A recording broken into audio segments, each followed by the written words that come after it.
जगभरातल्या महत्त्वाच्या टेनिस स्पर्धेमध्ये अत्यंत महत्त्वाची मानल्या जाणारी स्पर्धा म्हणून ऑस्ट्रेलियन ओपनचा उल्लेख करावा लागेल। ही स्पर्धा जगातलं सुंदर शहर म्हणून ओळख असलेल्या मेलबर्नमध्ये होते। या स्पर्धेविषयी बोलण्याचं कारण म्हणजे यंदाच्या ऑस्ट्रेलियन ओपन स्पर्धेत आपल्या भारताच्या दृष्टीनं इतिहास रचला गेलाय। मेलबर्नमधील रॉड लेबर एरिना या मैदानावर भारतीय खेळाडूनं इतिहास रचत वयाच्या 43व्या वर्षी ऑस्ट्रेलियन ओपन टेनिस स्पर्धेच्या पुरुष दुहेरीचं विजेतेपद मिळवलंय आणि या खेळाडूचं नाव आहे रोहन बोपन्ना। याच विषयी आपण या व्हिडिओमधून जाणून घेणार आहोत। नमस्कार, मी प्रणव ढमाले, तुम्ही पाहताय फॉर द पीपल न्यूज। मंडळी, रोहन बोपन्नानं केलेली ऐतिहासिक कामगिरी पाहता एकच वाक्य बोलावंसं वाटतं। ते वाक्य म्हणजे age is just a number. वयाच्या 43व्या वर्षी त्यानं हा पराक्रम करून प्रत्येक भारतीयाचा अभिमान वाढवलाय।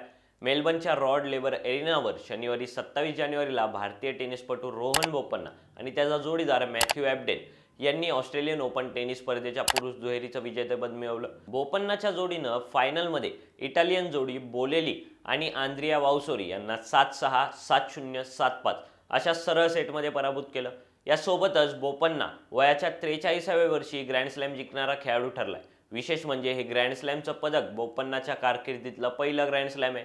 बोपन्नानं हा किताब विक्रमी 43 वर्ष 329 दिवसाच्या वयात मिळवलाय। त्यामुळे तो सर्वाधिक वय असलेला ग्रँड स्लॅम विजेता टेनिसपटू बनलाय।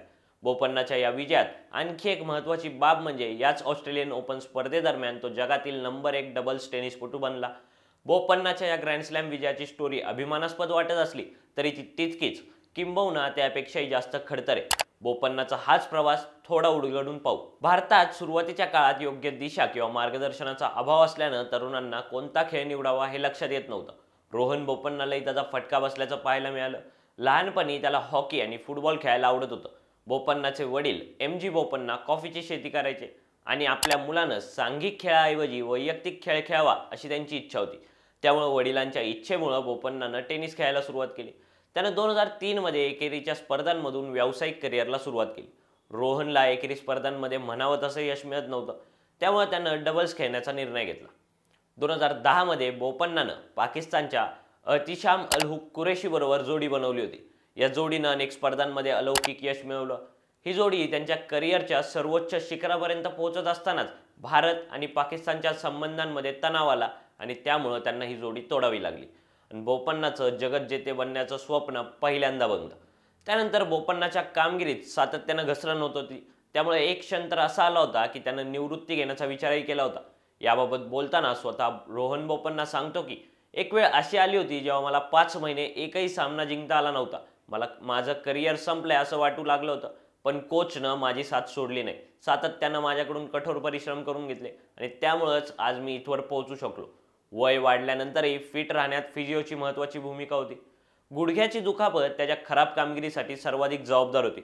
या दरम्यान त्याला दिवसातून 3-3 वेळा पेनकिलरच्या गोळ्या खाव्या लागत होत्या, पण त्यानंतरही प्रयत्न करून त्यानं त्याच्या करिअरला पुन्हा ट्रॅकवर आणलंच।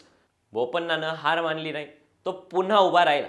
बोपन्ना लहानपणी ज्यावेळी टेनिस खेळायचा त्यावेळी त्याची जोडीदार म्हणून भारतीय टेनिसमधील पहिली सुपरस्टार असणारी सानिया मिर्झा त्याच्यासोबत असायची। रोहन बोपन्ना 14 वर्षांचा असताना राजधानी दिल्लीत श्रीराम टूर्नामेंटमध्ये पहिल्यांदा सानिया मिर्झासोबत जोडी बनवून खेळला होता।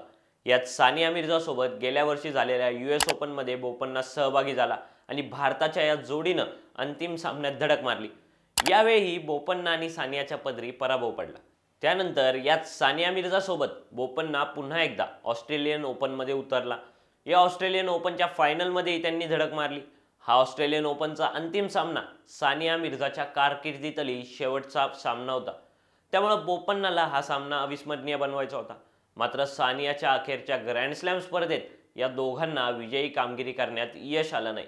बोपन्नाचं ग्रँड स्लॅम पटकावण्याचं स्वप्न पुन्हा एकदा भंगलं, पण तरीही बोपन्ना मागं हटला नाही। मग आला 27 जानेवारीचा दिवस।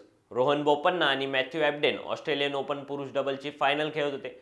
यावेळी त्याची मुलगी त्रिधा आई डेजी बोपन्नाच्या मांडीवर बसून सामना बघत होती। हा सामना बघण्यासाठी बोपन्नाचे सासू सासरे आले होते। बोपन्ना आणि एबडेनच्या जोडीनं गेल्या वर्षी US ओपनमध्येही फायनलपर्यंत मजल मारली होती, पण अंतिम सामन्यात दोघांना पराभवाचा सामना करावा लागला। त्यांना ती चूक पुन्हा होऊ द्यायची नव्हती। यावेळी रोहन बोपन्नाने सामन्यावेळी सर्व्हिस करताना कोणताही दबाव घेतला नाही।